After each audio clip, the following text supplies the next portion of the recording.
చచ్చిపోయినా తెలంగాణలో అధికారం కోల్పోయినా కేంద్రంలో ప్రభుత్వం పోయినా పర్వాలేదు అని తెలంగాణ రాష్ట్రం ఇచ్చిన సోనియమ్మ తెలంగాణ తల్లి అయితే తప్ప నీలాంటి దోపిడీదారుడు దొంగ లుచ్చ నువ్వెట్లా జాతిపితమవుతావని నేను అడగదలుచుకున్న మిర్యాలగూడ నుంచి. సిగ్గులేని మాటలు మాట్లాడతారు. ఇవాళ చేసిన తప్పులకు తల వంచుకొని ముక్కు నేలకు రాయాలి. తెలంగాణ సమాజం ముందల తెలంగాణ సమాజాన్ని క్షమాపణ అడగాలే తప్ప ఇవాళ ఇంకా సిగ్గులేని మాటలు మాట్లాడుకుంటా బీఆర్ఎస్ వాళ్ళు తిరుగుతారు. ఇక ఈడ కూడా మీ దగ్గర ఒక ఆయన ఉన్నాడు, నక్కచిత్తుల భాస్కర్ రావు అని. ఎవడయా భాస్కర్ రావు? ఎవడు?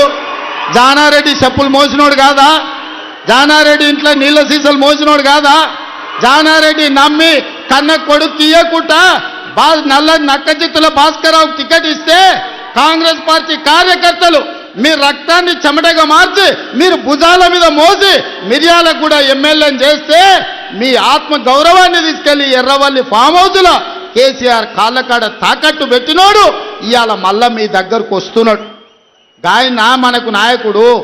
ఒక్కసారి ఆలోచన చెయ్యండి.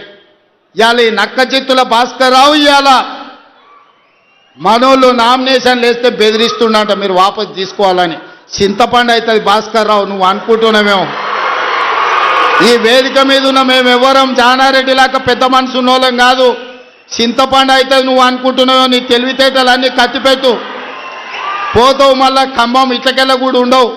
నువ్వేదో తెలివితేటలు అనుకొని ఇక్కడ ఉన్నోళ్ళని బెదిరిస్తా.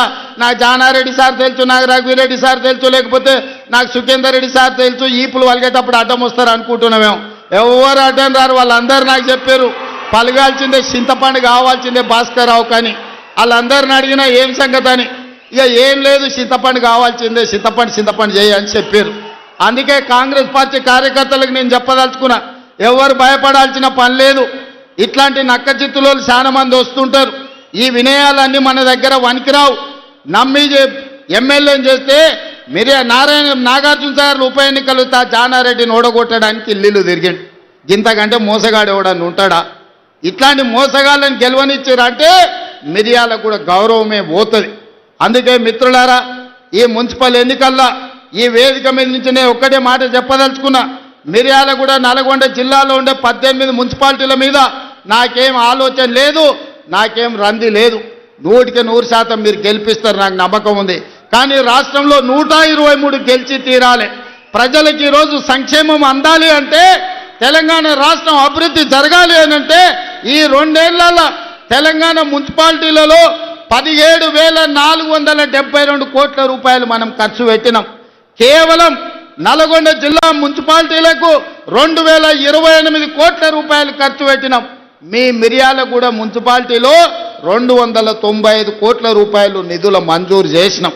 ఇవన్నీ మీ సమస్యలకు పరిష్కారం సరిపోతాయంటే సరిపోవు. భవిష్యత్తులో 1000 కోట్ల రూపాయలు తీసుకొచ్చి మీ మున్సిపాలిటీలను అభివృద్ధి చేసే బాధ్యత నాది. మున్సిపల్ శాఖ నా దగ్గరనే ఉంది. స్వయంగా నేనే పర్యవేక్షిస్తున్నా. మీ మిర్యాలగూడానికి